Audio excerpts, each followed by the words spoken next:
Brett Richter here. We are up in Beausejour, Manitoba for the end of the season ice oval race. It's been a long year, a lot of racing going on, which has been a blessing and a curse for some drivers along the way. We've spent many seasons the past couple of years without tracks and venues due to weather, but this has not been the year. So real happy today to be spending a little bit of time with Markus Catlin from MadCat Motorsports, driving in the F500 class. You and I haven't had a chance to chat before, so I'm looking forward to getting to know you a little bit. How are you? Absolutely. I'm doing good. How are you? Yeah, fantastic. Good. Fantastic. Love doing this kind of stuff, meeting you guys. And you guys are a little nuts, right? Yeah, we're a little wild. You got to have them to be in it. So yeah. Yep. Yeah. It's how long have you been doing this? Snowmobile racing, I would say roughly 3.5 years. Okay. Yep. All right. And you started in F500, or where did you? No, so my brother Reed and I was racing four-wheelers at the time, and he got started on snowmobiles, and then the four-wheelers kind of faded away. So then we decided, my dad, Reed, moved up a class, so then I hopped on his old sled, and it just kind of happened. Started there with the snowmobiles in Gleason, Wisconsin. Okay. And kind of just kept moving up, and then we got in the F500s, I think, 2 years ago in 2023, and it's been an addiction ever since. Yeah. So. F500 kind of has this bumper car mentality to it a little bit. Where's that coming from? I think that's a little overrated, to be honest. Everybody races hard, and I think because we have so many, I would say, younger guys and older guys. Obviously, the older guys, they want to show the younger guys what's up, but that's not always happening, especially this year. So right. Is the F500 class, is it more physical or more mental when it comes to driving, do you think? I would say it's a good 50-50 mix. So I mean, you gotta stay mental throughout the whole race, before, after, during. I mean, it's just like any pro champ or F3. I mean, you still got the work to do in the backside of things, but physical, yeah, it's a hard sled to drive. Some people just think it's like a trail riding sled for 10 minutes, and that's nowhere near to that. I guess it depends on how you were grown up, but yeah, I guess you could call it a trail sled, yeah. Yeah. So tell me about the Markus mindset for a race. When you're in paddock over here, and the race before you was out on the track and they're running and the checkered flag goes, and all of a sudden you get the spin up, let's go, it's time to go. Talk me through your brain process through that all the way up to the starting line. What's going on? So for a lot of years, I really didn't have an off switch on and off, and I hear a lot of guys talk about the on switch or on and off switch. And to be honest, I never really had that for a long time. I would say Eagle River 2023, when I won that year, that was really my on-off switch stage where it started. I like to have fun. I like to goof off. I like to shake hands and give hugs to everybody. I like to be a friendly guy because I want people to be friendly to me back. But, I mean, it's a pretty traumatic switch when it comes to it nowadays. I really get set in the mood, and I chew gum during the race and focus on chewing my gum other than focusing on where everybody else is. So it really puts me in the mindset of doing my own thing and focusing on myself throughout the race. That's really interesting. And not a lot of drivers are willing to do something like that, like chew gum during a race, just for other safety purposes maybe, but you got to do what you got to do to make you feel like that. So when you're going down the backstretch, especially here in Beausejour, and you're up there in turn 4, are you thinking about who you're lined up next to? Are you thinking about the first corner? You trust this guy, you don't trust this guy, I want to be inside, I want to be outside. Is that going through your brain? A little bit here and there. I know a lot of guys either want the top or they want the bottom, but wherever I line up, I line up. We all run the same track. We all get the same opportunities at some point to run whatever lines we want to run. Lining up next to people, there's obviously 95% of the field you can trust most of the time. There's a few bad apples that either... Bumper cars. Bumper cars, yeah. I'm trying to say it nice, yes. I have been in the spot of me being the bumper car, but sometimes you got to get to a point of sometimes these guys need it back a little bit. That's the nice part about F500. So. Sure. Yep, I can understand that. Are you a lap counter? You counting them in your head, or are you just watching the flagman? Absolutely not. No. We race a lot of USSA. When you got Rico at the flag, you can trust him to. If you're focusing on laps, you're not focusing on where you're running. So. is your brain thinking about what's for dinner tonight or what I had for breakfast? Or Absolutely. It is when you're 100%. There is a lot of, and that's it again, you know, when I can tell when I stop chewing my gum during the race and I'm just holding my breath, or, you know, little things like that, is those thoughts come up. You start thinking of, what are we doing? How are we getting back to the hotel? Or what are we doing later? And then you got to start chewing your gum, focus on your lines again. Yeah, 85 miles an hour and you're worried about dinner. Right. Yeah. 100%. If somebody tells you they're not having random thoughts like that, they're lying to you. Yeah, that's what I've always thought, but it's hard to get people to say that. Yep, absolutely. I'll be honest. Yeah. When you go back to the trailer after a couple of heats, what's your responsibility there? Basically, let Dad know. My dad's my main mechanic, my crew chief, my best friend. So he's the master behind the wrench and the mad scientist with everything. So he wants to know what the sled's doing, how it's handling, how the speed felt. And then on top of that, in return, he tells me where he thinks where he sees I can try something different the next lap. I'm what you can call a guinea pig. We like to be fast, don't get me wrong, but we like to try new things. I'm a huge guy on trying to try different lines and not set focus on one line, because as we all know, the track changes so much. Right.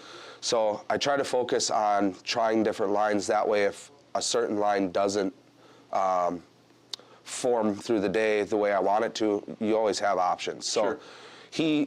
We bounce back and forth on handling and everything, so it's a little bit of everything, carbides and checking studs and fluids, and he goes to I mean, it's a good mix for both of us to work on it. Is your communication pretty clear? Does he get you, or is it sometimes, you know, where you've got to maybe explain things to a different degree so he can make the adjustments you want? So I've been racing since I've been 5, whether go-karts, four-wheelers, stock cars, snowmobiles. So him and I have a really good understanding on exactly how we communicate to each other.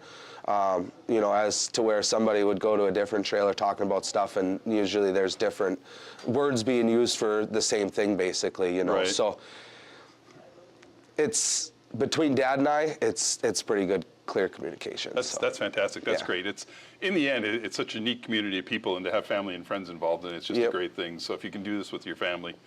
How does snowmobile racing compare to other things you've raced? You mentioned go-karts and four-wheelers and that kind of stuff. How's it compare? So, other than the body beat up, I would say this is probably, I race off-road side-by-sides in the summer now also. That's fun, but you're in a cage strapped to a 5-point harness, strapped to a seat, you know. Right. This is adrenaline. This is heart pumping. This is beating your body. This is what true adrenaline junkies thrive for. Yeah. Obviously, we're not flying through the air, but I mean, we're hopefully. right.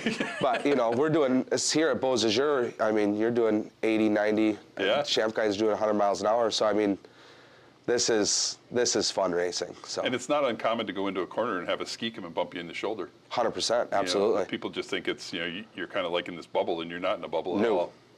No, quick little fun fact, actually, Ironwood, me and Randy Oliver, we went into a corner side by side, and he pushed up a little bit, and I came down a little bit. I actually sat on his running board to get through the corner for a short period of time. That's a fantastic story. So, I mean, we're rubbing shoulders, and, I mean, you can do it clean. You can see it in the champs guys, in the champ classes. Those guys they're touching bodies, they're touching sleds, and they're getting through the corners clean. So I know the 500s can do it, but maybe one day we'll get there. Fantastic. Where's the name MadCat come from? MadCat Motorsports. So that's a long story. Shout out to my buddy Dylan Johnson. He actually kind of gave that to me back in my stock car days. Not really back, a few years ago, but I was an aggressive driver. I didn't let anybody push me around, and I gave back what they gave me. So it kind of turned into me being always angry. And obviously the last name's Catlin, and he showed up at the race shop one day and came in the shop screaming MadCat, and I'm like, there it is. I like that. I like that, and it stuck, and everybody at the track was calling me MadCat, and it was one of those things that just kind of happened, so. We'll have to see if I can get that information over to Darren in the booth this weekend and see if we can get the MadCat added into your name. Yeah, so absolutely. We'll see what we can do with that for you. Thank you. Because you don't strike me as an angry guy. No, not anymore. Like I said, I'll give back what is given, but I'm not going to go out and purposely wreck somebody. I mean, like I said, we're doing 90 miles an hour, so there's no reason to do that. That's right. That's right. You'd rather have a friend at the end of the day. We all want to go home. Exactly. Yeah, exactly. Yeah. It takes a lot of people to go make racing happen. Whether it doesn't matter what discipline we're in, it takes a lot. So who do you want to thank to help you get to the track? And first and foremost, I got to thank my dad, Todd Catlin, the Big Cat. And my brother Cole. They had, especially this year with Cole, he moved back from New York and North Carolina. He's been at every race this year. But my dad, obviously, for wrenching countless hours in the shop when I'm out of town for work. Obviously, wrenching here at the track, driving to all the races, using his trucks to pull the trailer, and Cole for helping out nonstop. My wife and kids, my stepmom, Amy. I had a blank there. My brother Reed Klinger, Dane Klinger, their dad and stepmom, Kevin and Karen, Kent and Jamie Bronstetter, Troy and Randy Pelkey, our entire family group chat that we got going to give notifications to everybody while we're up here. Yeah. I think we got probably 35 people in that group chat. So that's to exciting. All the Klingers and everybody, all the Catlins, the Prugers, everybody that's in that group chat.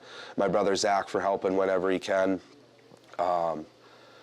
Besides all the family and the friends that help and show a hand and support, it takes a village, obviously. Right. For sponsors, I got to thank Z's Four Corners, Gleason, Wisconsin, Old Time General Store in Mercantile. Sorry, I got to look at my list. That's not a problem. Buyer Enterprises, Hijinks, my brother Cole's sports apparel company. Buyer Fabrication, Buyer Enterprises, Tom Luce Photography, Merrill Steel, 365 Power Sports, DJ Ice Productions, and Wake 11, and obviously Catlin Trucking. That's fantastic. So it's great you got a bunch of people. I mean, that's awesome absolutely. That you need a list. Yeah. If you only had one or two. It's hard to memorize them, so. You're a racer, you're not a memorizer, right? Exactly. You should be chewing gum. And CK Designs for obviously hooking us up with our graphics and our helmets and our coats. And that's a sweet looking helmet. So, yeah.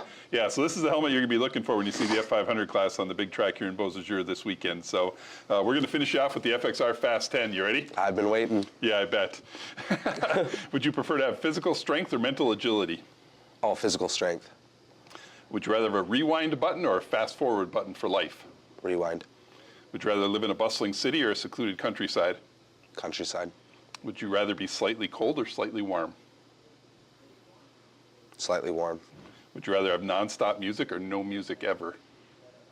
No music ever. Would you rather be embarrassed or be afraid? I'm embarrassed all the time. So you'd rather be afraid? Yeah. Would you rather give up coffee or give up sweets? I'd give both of them up. Okay. Salsa or guacamole? Salsa. Would you rather be the tallest person in the world or the shortest person in the world? I'm already the shortest. I'll be the shortest. And the big answer, Reese's Peanut Butter Cup or Snickers? Mm-hmm. Don't get this wrong. I like them both. Don't get this wrong. Reese's. Good answer. Best of luck this weekend. Hope it goes really well for you and be safe. Thank you. Markus Catlin, the number 7 F500.